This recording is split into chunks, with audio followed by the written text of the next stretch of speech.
जानते हैं कि इसी अक्टूबर से हेल्थ इंश्योरेंस के कई नियम बदले गए हैं।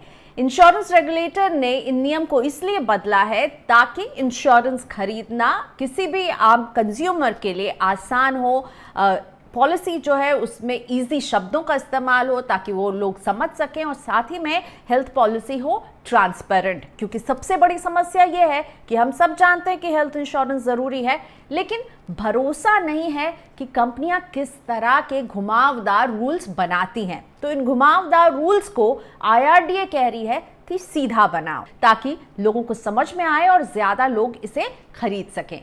मैं हूं प्रियंका संभव और आज इंश्योरेंस से जुड़ी काम की बात मैं लेकर आई हूं।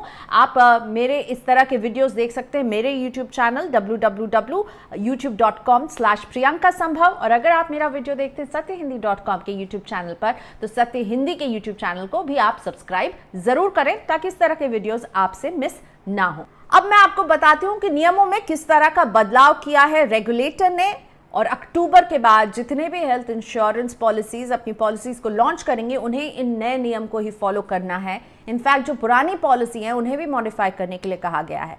तो जब नए नियम लागू होंगे तो हो सकता है कि आपका प्रीमियम जो है वो थोड़ा सा बढ़ जाए। 5 से 20% का इजाफा आपके प्रीमियम में हो सकता है, इसके लिए तैयार रहिए। लेकिन साथ ही में वादा ये है कि आप तक सारी बात पहुंचाई जाएगी बहुत ही ट्रांसपेरेंट तरीके से। तो रूल नंबर 1 ये है कि पॉलिसी की भाषा सरल हो, ट्रांसपेरेंट हो, उसमें कोई बात छुपाई नहीं जाए, तथ्यों पर आधारित हो, और अक्रॉस द बोर्ड यानी सारी कंपनियों में जो टेक्निकल भाषा होते हैं उनको एक ही तरह से सिंपली लिखा जाए ताकि खरीदने वाले को उसे पढ़कर समझ में आ जाए। घुमावदार भाषा में आप उलझे नहीं, घुमावदार रूल्स में आप उलझे नहीं। एक्सक्लूजन, सब लिमिट, फ्री लुक पीरियड, इन सब का एक स्टैंडर्डाइज्ड लैंग्वेज में प्रेजेंटेशन होना चाहिए पॉलिसी में। क्योंकि क्या होगा, ताकि लोग इसे समझ सके। अभी क्या होता है कि कंपनी ए आपको एक बात कह रही है, उसी बात को कंपनी बी भी कह रही होगी लेकिन दूसरे तरीके से कह रही होगी। क्योंकि फाइनली आपको क्या देखना है कि आपको कवरेज कितनी मिल रही है, कौन सी बीमारियां जो कवर होंगी, कौन से खर्चे जो कवर होंगे, इन सब को अब सभी एक स्टैंडर्डाइज्ड भाषा में लिखेंगे। और यही स्टैंडर्डाइज्ड करने की कोशिश कर रहा है IRDA आपके लिए। दूसरी बात जो बदली है वो ये कि अब क्लेम लेने के लिए एक टाइम लिमिट फिक्स कर दी गई है। 30 दिनों के अंदर आप जब अपने सब पेपर सबमिट कर देंगे तो कंपनियों को 30 दिन के अंदर इस क्लेम को सेटल करना है। रिजेक्ट करना है तो रिजेक्ट कीजिए, सेटल करना है तो सिलेक्ट कीजिए, लेकिन 30 दिन में आपको अपना फाइनल डिसीजन पॉलिसी होल्डर को बताना होगा। ये नहीं कि पॉलिसी होल्डर लटका हुआ है, आप अपना taking your own sweet time के लहजे में काम किए जा रहे हैं और उस पॉलिसी होल्डर को पता नहीं कब मिलेगा, मिलेगा भी या नहीं मिलेगा। जो भी डिसीजन है 30 दिन में कंपनी को देना है, और अगर 30 दिन में क्लेम पर डिसीजन नहीं लिया जाता है तो उन्हें जो भी बैंक का रेट चल रहा होगा उससे 2% ज्यादा का इंटरेस्ट देना होगा। यानी कंपनियों पर एक पीनल इंटरेस्ट लगेगा अगर 30 दिन में मामला सेटल नहीं होता है तो। और अब आते हैं तीसरे नियम पर, जो है काफी काम की बात। क्योंकि इंश्योरेंस रेगुलेटर कह रहा है कि अगर एक पॉलिसी होल्डर 8 साल तक लगातार अपना प्रीमियम देता आया है तो 9वें साल से उसके पास ये प्रिविलेज रहेगा कि इंश्योरेंस कंपनियां उसे क्लेम देने से मना नहीं कर पाएंगी, उसका क्लेम रिजेक्ट नहीं कर पाएंगी अनलेस कोई फ्रॉड साबित हो जाए। अगर फ्रॉड कुछ नहीं हो रहा है तो 9वें साल के बाद से कंपनियां किसी भी पॉलिसी होल्डर को मना नहीं कर पाएंगे। ये 7 साल को IRDA एक मॉरेटोरियम पीरियड कह रहा है, और 8 साल तक अगर पॉलिसी होल्डर उस पॉलिसी के साथ टिका रहता है, प्रीमियम समय पर अदा करता रहता है, समय पर नहीं अगर ग्रेस पीरियड में भी अदा किया है तब भी माना जाएगा, तो फिर इंश्योरेंस कंपनियां उसे मना नहीं कर सकती हैं, उनका क्लेम रिजेक्ट नहीं कर सकती हैं। चौथा नियम जो बदल रहा है वो ये कि अब तक क्या होता था कि आप हेल्थ इंश्योरेंस का प्रीमियम साल में एक बार देते थे, लेकिन अब अगर कंपनियां चाहें तो अपने पॉलिसी होल्डर को ये प्लान दे सकती हैं कि वो अपने प्रीमियम को इंस्टॉलमेंट्स में दें। यानी चाहे तो मंथली दें, हाफ ईयरली दें या क्वार्टरली दें, ये कंपनियों पर निर्भर करेगा कि वो किस तरह से प्लान रोल आउट करती हैं। लेकिन इंस्टॉलमेंट में प्रीमियम लेने को अब अलाउ कर रही है IRDA। कोविड के दौरान इसकी शुरुआत हुई थी और अब उन्होंने कहा कि अगर कंपनियां चाहें तो इस तरह के रूल बना सकती हैं कि इंस्टॉलमेंट में प्रीमियम वसूला जाए। और क्योंकि मैं कोविड की बात कर रही थी तो 5वां नियम भी कोविड में ही इसकी शुरुआत हम देख रहे हैं, और वो ये कि अब IRDA कह रही है कि कंपनियां जो हैं टेलीमेडिसिन को भी इंक्लूड करें। टेलीमेडिसिन यानी जब आप फ़ोन या फिर ऑनलाइन डॉक्टर से कंसल्टेशन करेंगे तो उस खर्चे को भी कंसिडर किया जाएगा। तो अब इंश्योरेंस कंपनी का प्रोडक्ट देखिए कौन सी कंपनी है जो आपको टेलीमेडिसिन ऑफर कर रही है, उन्हें अब ये करना होगा और आप उस तरह से चुन सकते हैं, क्योंकि कोविड ने हमें ये तो सिखा दिया कि अब घर से बाहर कम निकलना है और कई काम जो है हम ऑनलाइन निपटा सकते हैं। तो टेलीमेडिसिन को बढ़ावा देने के लिए और ताकि घर में ही बैठे हुए लोग डॉक्टर से बातचीत कर सके, तो उसे भी अब कवर करना होगा इंश्योरेंस कंपनियों को।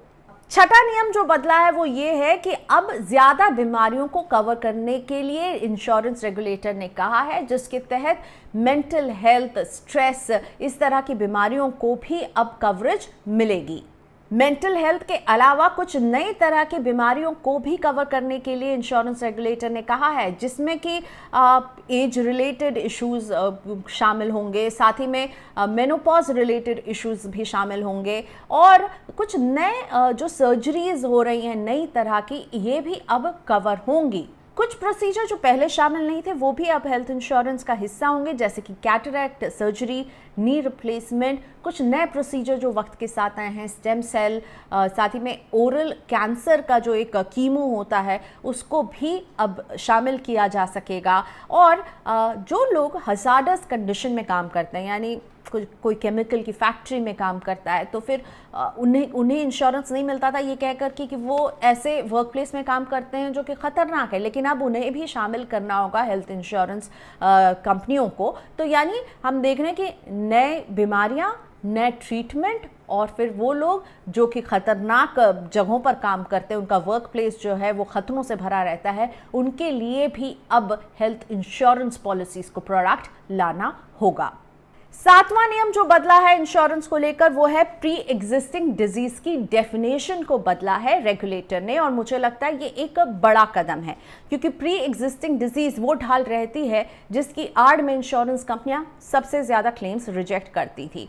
तो जो पहले का डेफिनेशन था वो मैं बताती हूँ। पहले के डेफिनेशन में ये कहा गया था कि अगर जब कोई पॉलिसी होल्डर पॉलिसी खरीदता है और 3 महीने के अंदर कोई कॉम्प्लिकेशन या कोई दिक्कत आती है तो वो माना जाएगा कि प्री एग्जिस्टिंग डिजीज थी जो शायद उसे पता नहीं था, और इस वजह से कई क्लेम्स रिजेक्ट हो जाते थे, प्रीमियम बढ़ जाता था। लेकिन अब इस पर रोक लगेगी, क्योंकि साफ तौर पर अब IRDA कह रही है कि अगर 3 महीने में कोई सिम्टम या कोई बीमारी आ जाती है किसी को, अब किसी को डायबिटीज़ हो जाए या फिर किसी को कोई हार्ट इशू हो जाए जो उसे पहले कभी नहीं थी, और वही साबित कर दे कि उसने इसके लिए ना ट्रीटमेंट लिया है ना उसे कभी पहले से पता था, तो वो बिल्कुल इंश्योरेंस में ही अब कवर होगा। तो प्री एग्जिस्टिंग डिजीज के डेफिनेशन को नैरो कर दिया है। अब आप जब लेंगे पॉलिसी और प्री एग्जिस्टिंग डिजीज के लिए वेटिंग पीरियड होगा, जो कि साफ तौर पर आपको पता होगा कि ये 48 महीने तक का हो सकता है, 36 महीने तक का हो सकता है, ये हर कंपनी का अलग अलग होता है। तो जो पुरानी बीमारियां उसको कवर करने के लिए एक वेटिंग पीरियड होगा, उस वेटिंग पीरियड के बाद वो पुरानी बीमारियां भी कवर होंगी। लेकिन पॉलिसी खरीदते ही कोई कॉम्प्लिकेशन ऐसी आ जाए जो आपको पहले से जिसकी कोई शिकायत नहीं थी, तो उसे कंपनी प्री एग्जिस्टिंग डिजीज के आड़ में रिजेक्ट अब नहीं कर पाएंगी, उसे कवर करना होगा। एक्सक्लूजन इसी तरह से बीमारियों का जो होता है, हम इस बीमारी को कवर नहीं करेंगे, इसकी एक प्रॉपर लिस्ट अब IRDA ने बना दी है कि इस तरह इन बीमारियों को, कुछ 17 बीमारियों के एक्सक्लूजन की लिस्ट है कि आप इन्हें नहीं कवर कर सकते हैं अगर चाहें तो, लेकिन आप इसी या तो आप इसकी वेटिंग पीरियड देंगे, आप इसे इतने सालों के बाद कवर कीजिए, लेकिन एक्सक्लूजन की एक लिस्ट होगी अब कि ये एक्सक्लूजन कर सकती हैं कंपनियां, ये नहीं कि उनका जो मन का आए वो कह दें ये तो जी एक्सक्लूडेड है। इसीलिए एक्सक्लूजन की एक लिस्ट और प्री एग्जिस्टिंग डिजीज की डेफिनेशन को नैरो करना, मुझे लगता है ये कंज्यूमर के हाथों को मजबूत करेगा। और 8वां रूल ये भी कंज्यूमर के हाथ को मजबूत कर रहा है, क्योंकि अब कंपनियों को बताना होगा कि कौन से मेडिकल कॉस्ट को वो कवर करेंगी, कौन से को नहीं, और किस पर वो डिडक्शन लगाएंगी। अभी अगर मान लीजिए कि आपका जो भी आपने सम अश्योर्ड लिया है उसमें आपने जो रूम जिसमें आप इलाज करवा रहे हैं उसका कॉस्ट ज़्यादा हो जाता है, जो शायद आपके इस पॉलिसी का हिस्सा नहीं है, तो कंपनियां एक डिडक्शन लगा देती थी और जिसके तहत आपके जितने भी खर्चे होते थे उसमें से वो कुछ पैसे आपको कम देगी। एक सब लिमिट इसे कहा जाता है। तो सब लिमिट को डिफाइन करें कंपनियां और बताएं कि वो किस पर डिडक्शन लेंगी, और कुछ चीज़ें ऐसी होंगी जिस पर वो डिडक्शन नहीं ले सकती हैं, यानी वो उन खर्चों को उसे पूरा ही देना होगा। और डिडक्शन कब लेंगी, कितना लेंगी, खर्चा क्या देंगी, क्या नहीं देंगी, इसकी एक प्रॉपर लिस्ट उन्हें अब कंज्यूमर्स के साथ शेयर करनी होगी। यानी साफ तौर पर अब IRDA चाहता है कि इंश्योरेंस कंपनियां अपने प्रोडक्ट को एकदम ट्रांसपेरेंट बनाएं, सारी बातें बताएं। और ये अभी तक क्या होता था कि सारी बातें बताएं, ये तो उम्मीद की जाती थी, लेकिन ये नहीं बताया गया था कि कौन सी बात बतानी है कौन सी नहीं। पर अब इंश्योरेंस रेगुलेटर बाकायदा नियमों के जरिए बता रहा है कि आप बताएंगे कि आप कितना खर्चा देंगे, कितना नहीं देंगे। आपको 30 दिन के अंदर क्लेम सेटल करना है। 8 साल तक अगर कोई पॉलिसी के साथ बना रहता है तो आप उसके क्लेम को रिजेक्ट नहीं करेंगे। तो 8 नियम इंश्योरेंस रेगुलेटर जो बदल रहा है इस कोशिश में कि कंज्यूमर जो है उसको ज़्यादा ट्रांसपेरेंट प्रोडक्ट मिले। और मुझे तो ये पेपर में काफ़ी अच्छे लग रहे हैं जो बदलावों की बात IRDA कर रहा है, क्योंकि इन पर काफ़ी समय तक डिस्कशन होता रहा, पर अब रेगुलेटर कह रहा है कि इन्हें लागू कीजिए।